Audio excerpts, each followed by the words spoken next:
A cúpula do Congresso já sinalizou que as medidas relacionadas ao corte de gastos vão avançar com mais rapidez na Câmara e no Senado do que a isenção do imposto de renda e a taxação dos super ricos. Eu converso com o analista de política Caio Junqueira. Caio, como o governo pretende convencer o Congresso a avançar com essas propostas? Há pouco vimos a imagem do ministro Haddad conversando com alguns líderes do Senado. Como foram essas conversas hoje? Bom, vamos lá, Márcio. Boa noite, Márcio Gomes, boa noite a todos. Márcio, Fernando Haddad fez uma peregrinação ali no Congresso Nacional, conversando com lideranças da base da oposição, da Câmara e do Senado. E eu conversei com deputados e senadores que participaram dessas conversas e, em linhas gerais, o que a equipe econômica, o ministro Fernando Haddad, sinalizou, o que ele pediu? Basicamente que fossem separados os dois assuntos, que o pacote de corte de gastos, dada a urgência, fosse aprovado e avançasse até o dia 18 de dezembro, que praticamente é o último dia legislativo deste ano, e que deixasse o imposto de renda e a questão dos super ricos para 2025, porque são questões que não estão previstas para entrar no orçamento de 2025, mas sim no orçamento de 2026. E é mais polêmico também. E ele sabe disso, que é polêmico, tanto que ontem nós trouxemos aqui essa apuração que a equipe econômica tinha uma rejeição à ideia desse anúncio conjunto. Pois bem, esse foi o principal pedido nas conversas que o Haddad teve com a Câmara e com o Senado. E também ele detalhou bastante ali essas questões, explicando principalmente as medidas passo a passo. Qual que foi a resposta de deputados e senadores, das cúpulas da Câmara e do Senado? Concordando, achando que sim, vão pôr para tocar. O presidente da Câmara, Arthur Lira,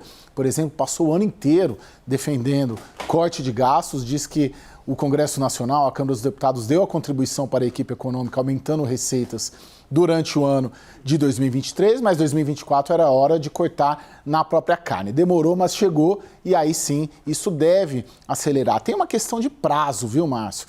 Porque 3 semanas restam até o dia 18 de dezembro. Se a gente for imaginar que virá uma PEC e irá um projeto de lei complementar, isso demora. Primeiro que deputados e senadores sequer sabem o que virá, não tem o texto na mão.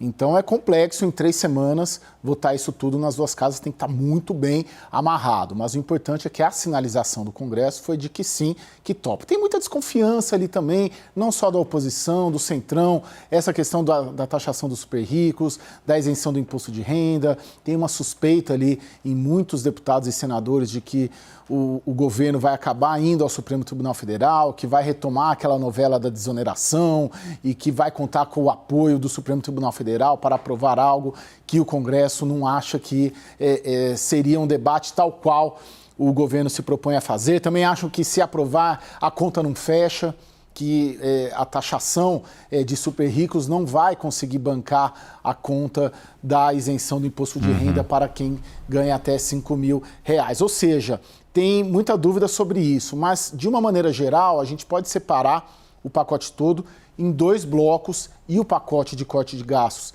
a depender do governo, da equipe econômica e das cúpulas do Congresso Nacional, deve já começar a tramitar com muito mais celeridade do que esse outro debate que vai ficar para o ano que vem. Agora, rapidamente, Caio, Naka trouxe para a gente como o mercado, os economistas estão vendo esse esforço do ministro Haddad. Você tem informação de como o Congresso está vendo esse esforço, essa conversa? A gente lembra, quando houve a apresentação do primeiro projeto de reforma tributária, Fernando Haddad foi pessoalmente ao Congresso conversar com os parlamentares e deu certo. Agora, nessa tentativa de passar esse pacote fiscal, também deu certo? Ele conseguiu, de alguma forma, apresentar e qual foi a reação desses políticos? Márcio, a reação e a leitura política que o Congresso Nacional faz é o dado da realidade, que o pacote de corte de gastos, ele deveria, na visão da própria equipe econômica, ter vindo isoladamente. E ele não veio. Isso acabou manchando toda essa estratégia, até de comunicação, a estratégia política, a estratégia legislativa.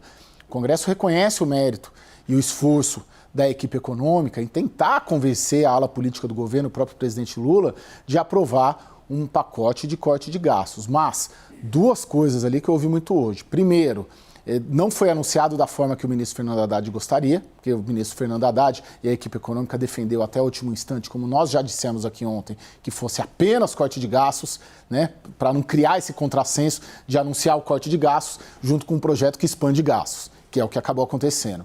E dois, muita gente achando que essa conta não vai fechar, mas você veja que a polêmica maior, ela vem sendo deixada de lado para 2025. O foco da equipe econômica do governo e do Congresso Nacional agora vem sendo em uma parte, né, do que foi apresentado, que é a parte do corte de gastos. A polêmica toda vai ficar o resto para 2025. A questão da tributação dos super ricos, compensando ou não uma eventual isenção do imposto de renda para essa faixa de renda. Muito obrigado, Caio Junqueira.